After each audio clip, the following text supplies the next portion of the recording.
괜찮아. 괜찮아요. 괜찮아.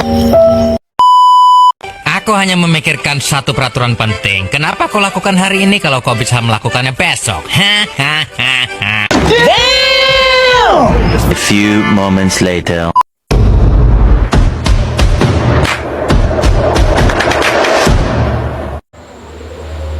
Assalamualaikum warahmatullahi wabarakatuh. Pada kali ini saya akan membahas mengenai apa itu fikih jinayah. Dan tentunya fikih jinayah itu terdiri dari dua kata, yaitu antara fikih dan jinayah. Fikih sendiri yaitu secara bahasa berarti paham atau mengetahui sesuatu dan memahaminya dengan baik. Sedangkan fikih secara istilah yaitu mengartikan sesuai dengan perkembangan fikih. Hukum fikih itu berubah-ubah sesuai dengan perkembangan zamannya, tetapi juga sesuai dengan ketentuannya yang sudah berlaku.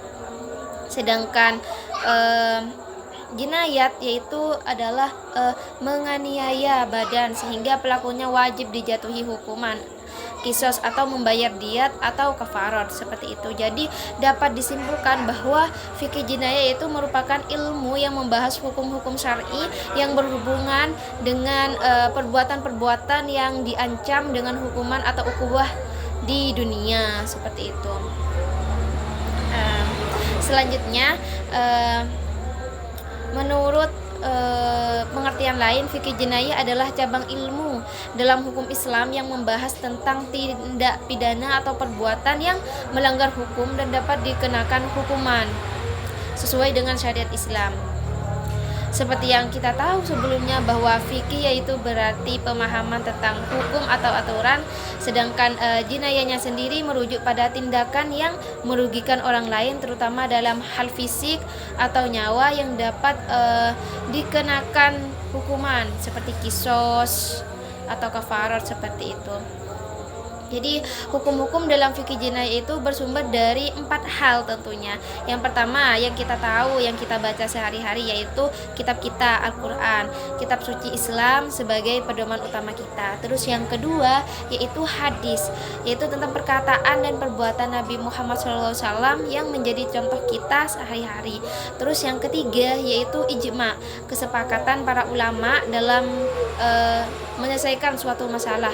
Terus yang keempat yaitu kias, yaitu penarikan hukum dari suatu permasalahan berdasarkan analogi dengan permasalahan lain yang sudah ada hukumnya tentunya. Terus asas-asas hukum fikih jinayah itu antara lain yang pertama yaitu keadilan, di mana setiap orang itu harus mendapatkan perlakuan yang adil sesuai dengan hukum yang sudah berlaku tentunya. Terus yang kedua yaitu manfaat. Hukum itu harus memberikan manfaat tentunya bagi masyarakat seperti itu. Terus yang ketiga legalitas, di mana hukum itu harus sesuai dengan aturan yang sah menurut syariat. Terus yang keempat tidak berlaku surut. Hukum itu tidak berlaku untuk perbuatan yang dilakukan sebelum adanya ketetapan hukum. Terus yang kelima larangan memindahkan kesalahan kepada orang lain. Ketika kita sudah membuat kesalahan ya kita harus bertanggung jawab seperti itu.